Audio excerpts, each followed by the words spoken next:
Chers auditeurs et auditrices qui voulaient connaître le futur, bonjour. Qu'est-ce qui vous manque le plus dans la vie? Je veux dire, à part des abdos bien visibles, malgré les 3 cours de yoga auxquels vous vous êtes adonné suite à une résolution prise lors de votre dernier week-end côte de bœuf vin rouge. Eh bien, ce qui vous manque le plus dans la vie, c'est du temps. Alors, les mauvaises langues prétendent que si vous n'étiez pas en train d'essayer depuis plus de 6 semaines de passer le niveau 1024 de Candy Crush, vous en auriez un peu plus de temps. Mais dans ce podcast, on ne juge pas. On taquine et on propose des solutions. Ainsi donc, voici le test d'un nouveau format. Pour tous ceux qui n'ont pas les 15 à 20 minutes à consacrer à l'écoute d'un épisode complet, eh bien voici Extract. Oui, je vous confirme, j'ai beaucoup hésité sur le choix du nom. Je vous fais donc une sélection d'informations clés contenues dans les épisodes pour un max de quelques minutes d'écoute. Cette semaine, extrait de l'épisode 39, Ping An et les 300 millions de bagnolards du 27 avril 2021.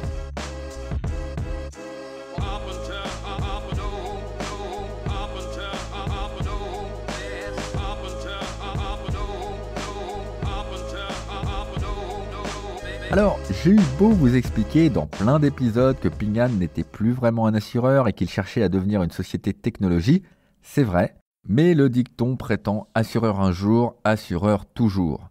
Et nos amis de Ping An restent des acteurs majeurs de l'assurance, en particulier pour la voiture. Au 31 décembre 2020, le groupe comptait plus de 218 millions de clients. Pour situer, c'est plus que la population du Brésil, 6e pays le plus peuplé au monde. Sur cette même année, ils sont parvenus à acquérir 37 millions de nouveaux clients. Toujours pour situer, c'est la population du Canada. Un tiers de ces nouveaux clients sont des conversions d'utilisateurs des applications du groupe. J'y reviendrai. Et pour ce qui concerne l'auto, on parle de 53 millions de clients, la population du Kenya, ce qui fait de Ping An le plus grand assureur automobile mondial, sachant qu'ils n'ont que 24% de part de marché du marché chinois.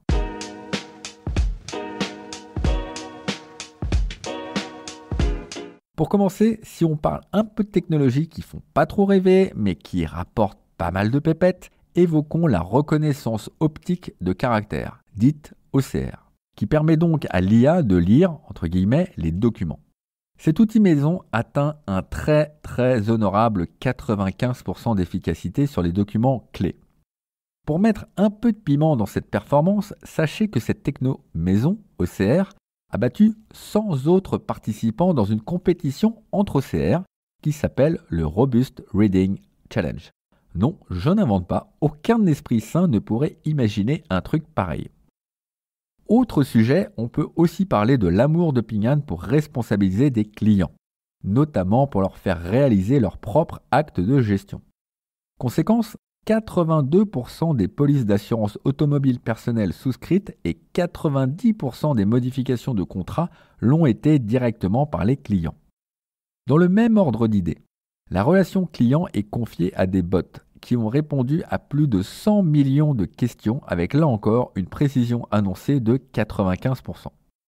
Enfin, parlons de One Click Claim Services, une fonctionnalité embarquée de l'application Ping An Auto Owner qui permet, après des accidents de circulation, de télécharger les images des dommages et qu'une IA évalue automatiquement les solutions de réparation et les coûts.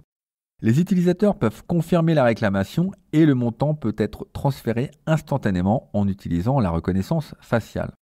Le taux d'utilisation de cette fonctionnalité est actuellement de 88% et elle a porté sur plus de 2,34 millions de déclarations.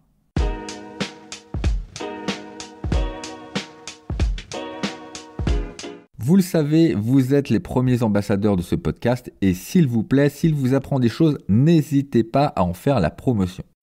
Et bien évidemment, il faut absolument noter dans votre to-do de vous inscrire à la newsletter. Je vous redonne l'adresse asiinnovation.fr/anticiper. Asi-innovation avec un S à innovation tout attaché.fr/anticiper. Merci pour votre écoute, à très bientôt.